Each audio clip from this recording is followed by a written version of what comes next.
Hi, everybody. Welcome to Friday's Sustainable Transportation Vermont Live. Today we have a special show and a special guest, Rick Moulton, a video producer, historian, artist, Vermonter, back to the lander at one point. This is part of our Friday series, Sustainable Transportation Vermont Presents, where we talk to interesting people about transportation and sustainable transportation related issues. And today, we thought we'd dive into kind of the history a little bit of the transportation systems around Burlington, Vermont, and how rail played a huge part and how it may, we hope, become a huge part of Burlington's future again. So welcome, Mr. Moulton. Hi, thanks, Richard. Apologize. I'm a filmmaker and imageless for this presentation about transportation related to Burlington and Vermont. Now, I made a film about this history 30 years ago, and I'm sorry that I'm here talking to you without any of the 500 images in that production. Now, my wife, Melinda Moulton, and her partner, Lisa Steele, through their company, Main Street Landing, have been sustainably redeveloping our waterfront over the last 35 years. Now, Main Street Landing's offices are at the foot of Main Street. And Melinda is sorry she couldn't be here with us today. But if you want to know more about what I'm going to present or see those 500 images, just go to mainstreetlanding.com, one word, and click on Waterfront History at the top page, and you can watch our 40 auction. So I think you're getting a link to that too. Transportation here in Vermont, like history itself, begins really with Native Americans who used our waterways to get around by canoe or on major footpaths that followed the rivers. And Lake Champlain was a dividing boundary between the Algonquins in the north and the Iroquois in the southwest.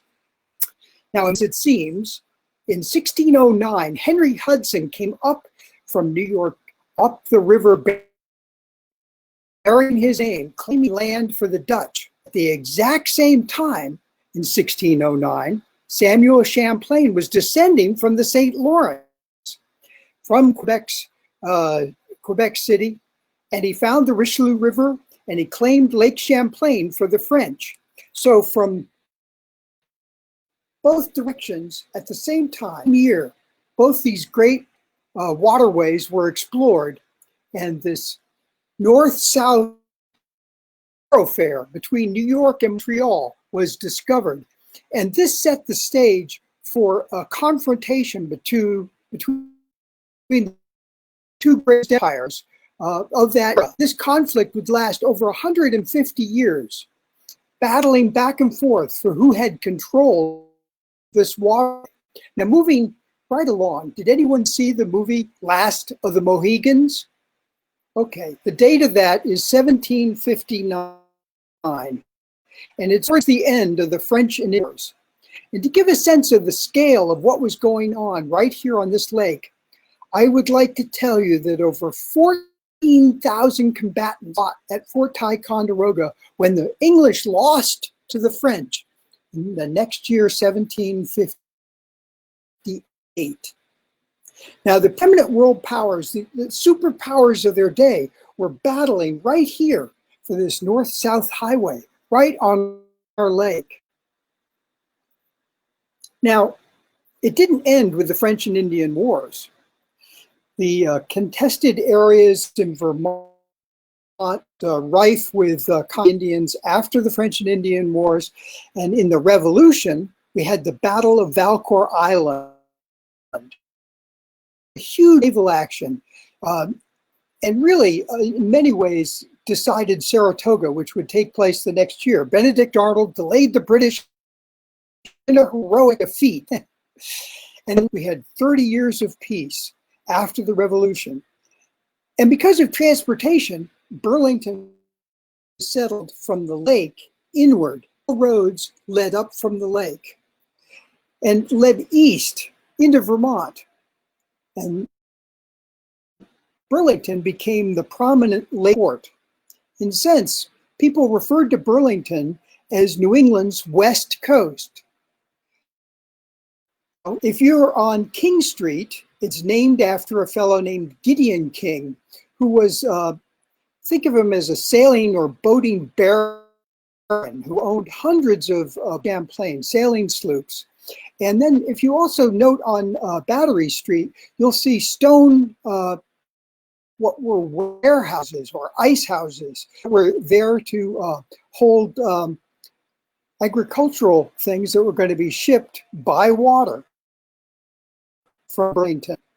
Along comes the War of 1812, and we had the Battle of Plattsburgh, which really settled the War of 1812, where Commodore McDonough, using a fleet that it was built in Vergennes, Vermont, and I have to mention again the scale, the Defiance, his largest ordnance in the U.S. Constitution.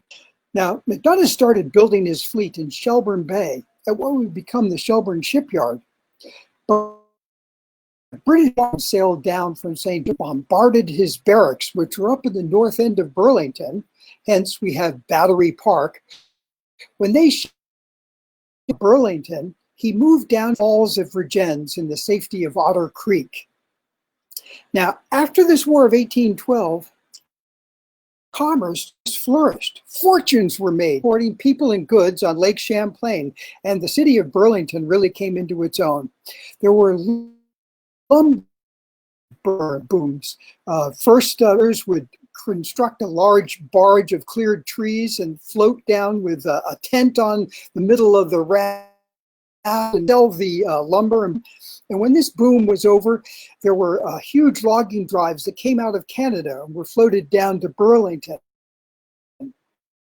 And Burlington developed these incredible shaping factories to shape the lumber and ship it all over. It became the world's third largest lumber port, the world's third largest lumber port. And in 1823, years before the Erie Canal, the Champlain Canal system was built Hudson to Lake George and Lake Champlain. This was the superhighway between Vermont and New York. Following a lock system was built into the St. Lawrence, linking Canada directly to New York. And so we're dawning an era of canal boats, hundreds of canal boats by sail.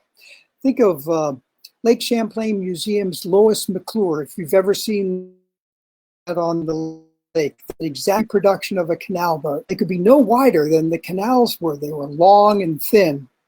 And Burlington became the dominant city of the lake. Now, steamboats came in 1809. Robert Fulton invented steamships, but the Winnan brothers, actually the Claremont formed down on the Hudson, and then they themselves moved up to Burlington. And Fulton, who controlled all steamboat commerce in the 18th century, allowed the Winnans to infringe on his patent and build the steamship Vermont to operate Lake Champlain. So from 1809, we had passenger service on Lake Champlain on a steamboat, which meant, unlike, you could depend on an actual table. And steamships would persist as the elegant way to travel for passengers, traveling the Hudson or Lake Champlain right through the 19th century.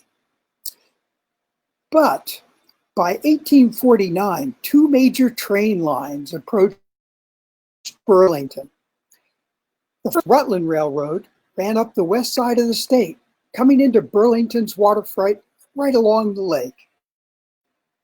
And the second was the Central Vermont, which came up the Connecticut River to White River and then through to Northfield and St. Albans.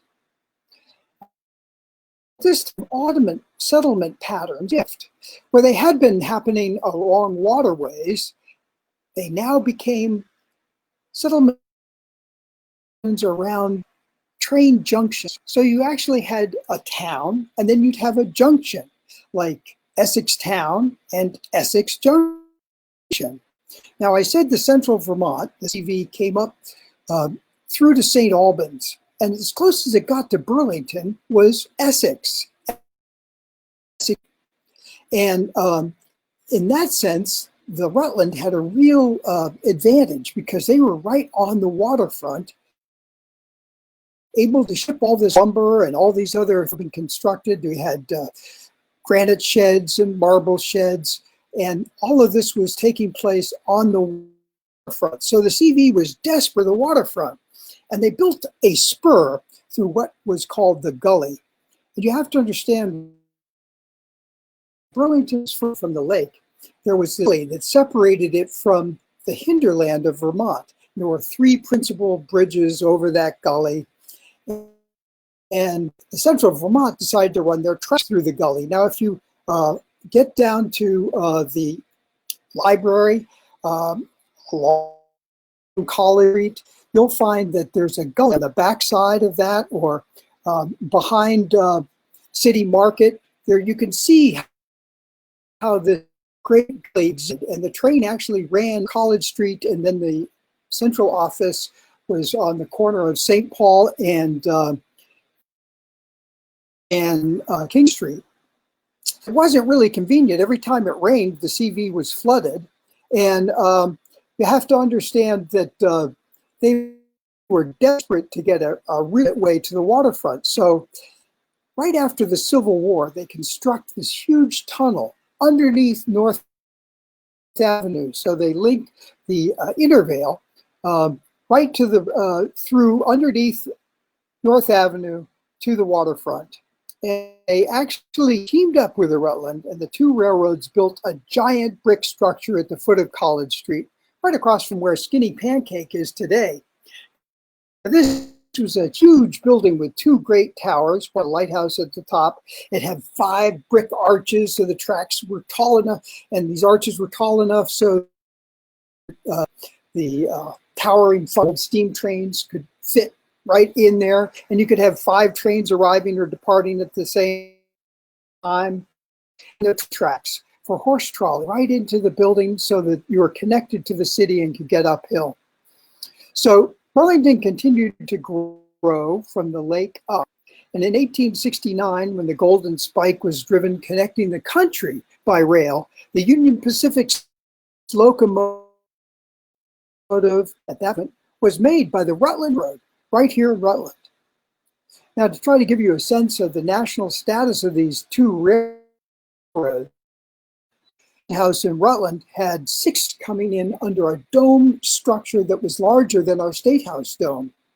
And Timothy Follett, who became the president of the Rutland Railroad, the house now known as the Pomerleau Insurance Offices, a wonderful pillared structure, the mansion, a hill on Lower College Street. Well, he became the Rutland Railroad president, and that gives you an idea of the opulence at the time of railroads. Now, the Rutland Railroad was bought by the Delaware and the Hudson Railroad and became part of Vanderbilt's railroad empire. And he gave it as a wedding gift in 1886 to his son-in-law, Don Webb, who by 1888 was running it out of Shelburne Farms. And the Rutland really reflects the direct connection to Vermont and New York City. Now, the CV, the Central Vermont, was a family operation owned by Vermont banking Smith family. And I think of this railroad as connecting Vermont to Springfield and Boston, Mass. And if you're ever up to St. Albans, the CV Edition building is still there, dominating the yards of Rail Vermont. Now, Rail Vermont is the conglomerate of short lines in America. They have short lines in Texas and Alabama and Mississippi, and all of those railroads are run out of that administration up in St. Albans to this day. And although many of the great big train sheds, the train station itself in St. Albans, the yards still exist. So we may see this utilized more and more. Get back into our history. these railroads sprawled to the west.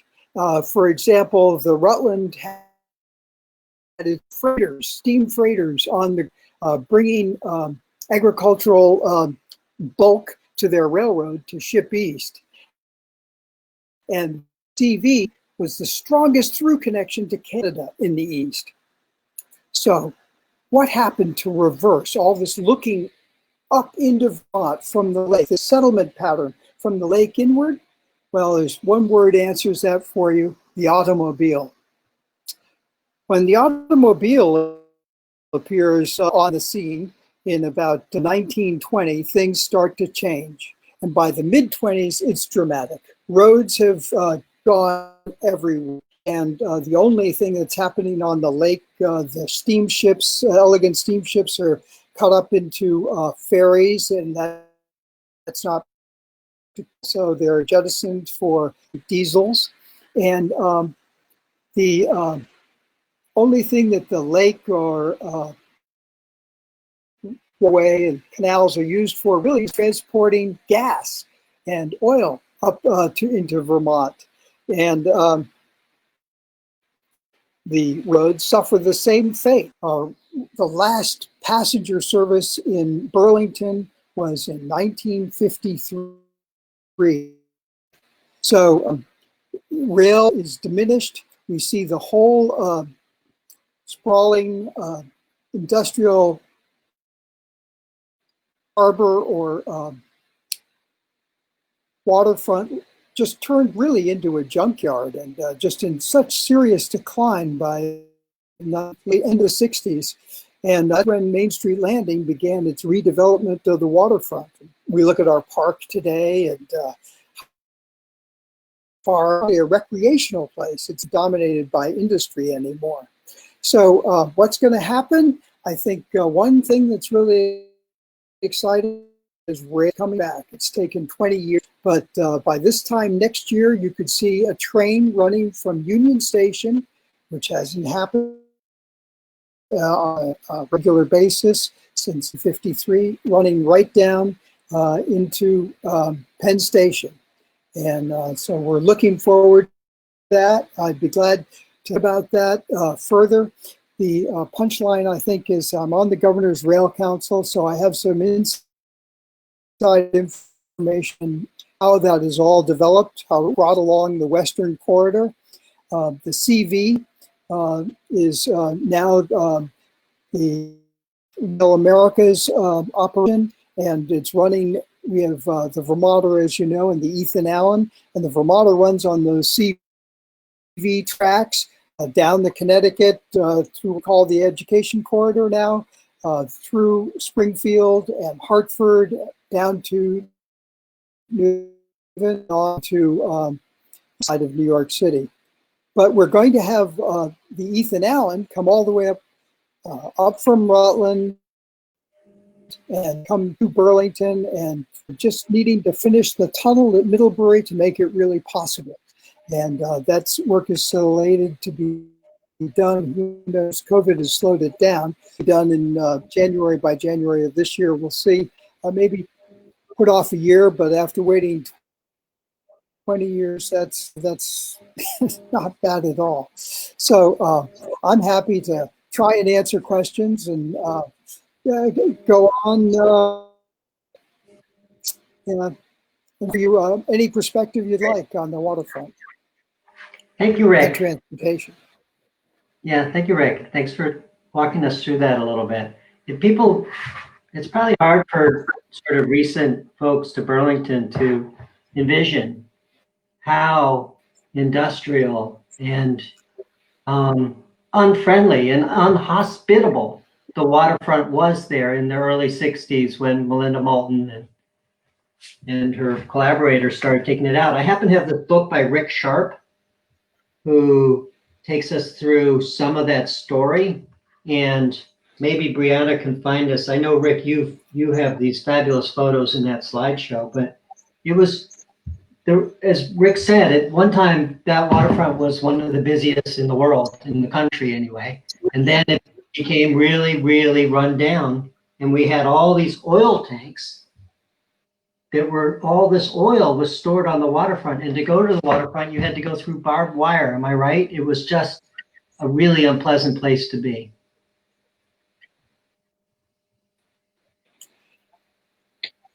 And there was literally a junkyard there, and the rail tracks still stretched right to the water's edge. And it was through that the railroads were forced to relinquish that for the park because it was no longer serving public good. This is the doctrine that those lands were given to the railroad on a lease basis.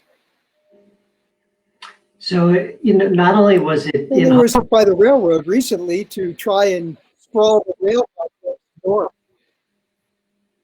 Yeah, and the railroad. I'm happy to say they've did that back to the rail yard. Right, and as Rick said, the railroad companies themselves resisted making the waterfront accessible.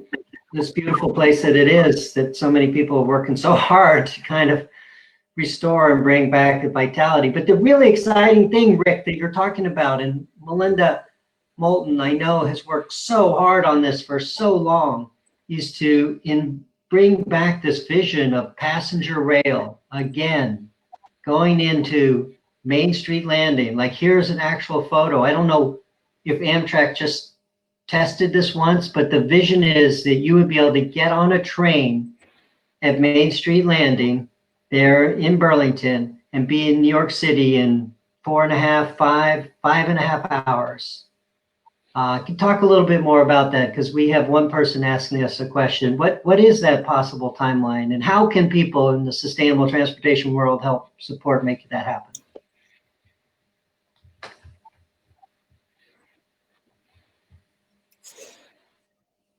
Well, I think that I said 221, we've had COVID happen, which has slowed construction of the Middlebury Tunnel. And as soon as that track will come to Burlington, to Union Station, there'll be a train that leaves in the morning, and there'll be a train arriving back in the afternoon, early evening. There will also be continued service through Essex Junction, the old CV line, down through, as we said, Hartford and New Haven. Now that's about 2 hours longer run than to go from Burlington down the old Rutland Railroad through Albany and then down the Hudson in the side. That should be between 5.5 and 6 hours. And as I say, the train will leave in the morning and it'll come back that night. So look forward. And we hope that the train will continue, not stop in Burlington in the long run, continue to St. Albans and Montreal. Now, if we link to Montreal with Amtrak, that means that Amtrak will be bringing from Canada down to, and that would be significant.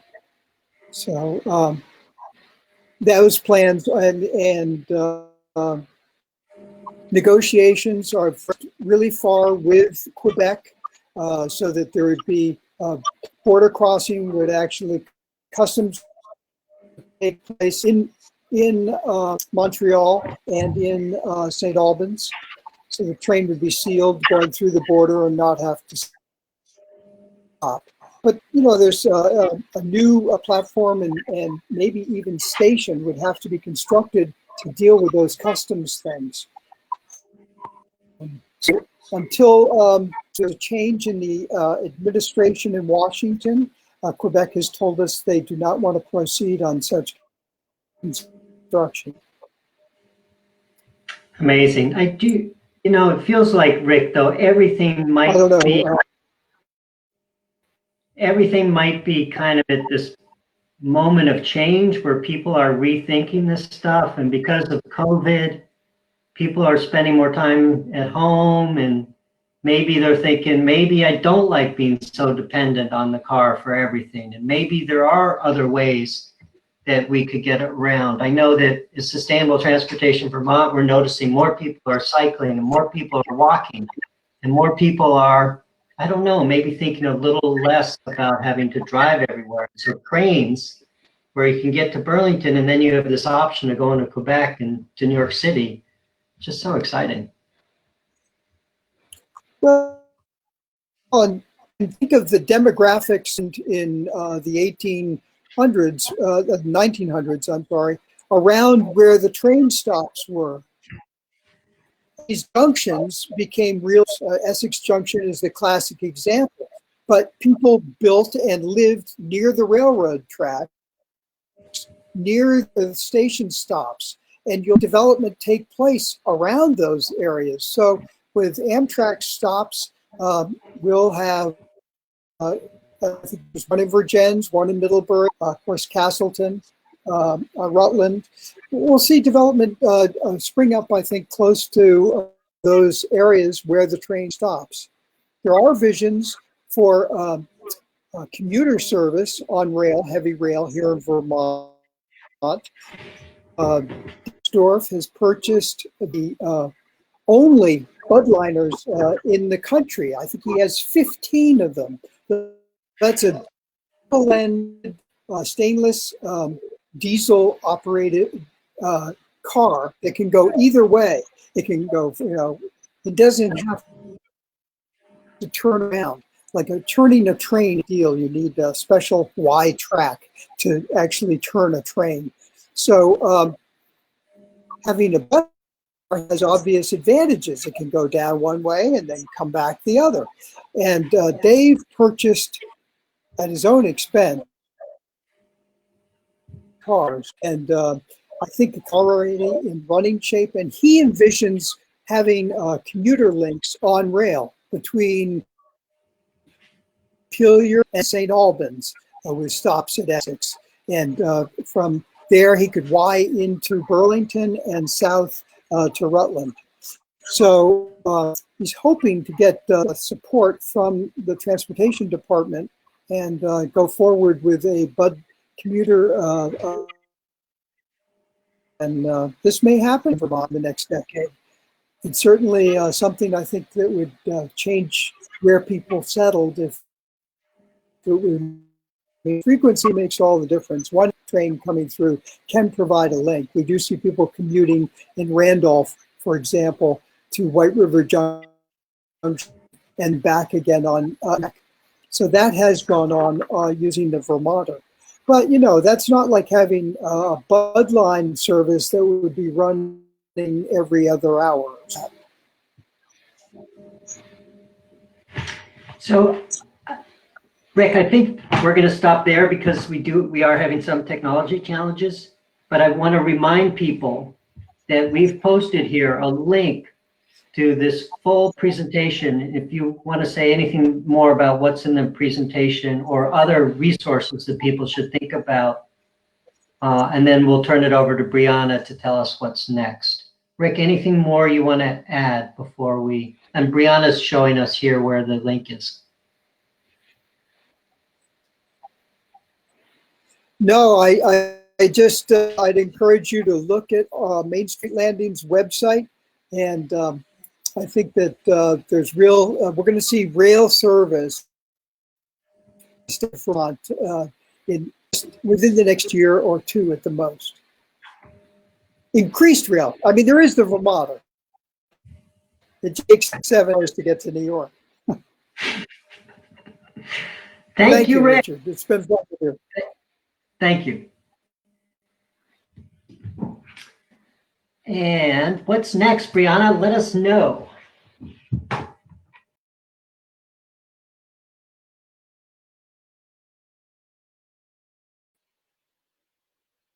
Hello, everyone. So next week, we're going to have John Kaplan, who is the Bicycle and Pedestrian Program Manager at the Vermont Agency of Transportation.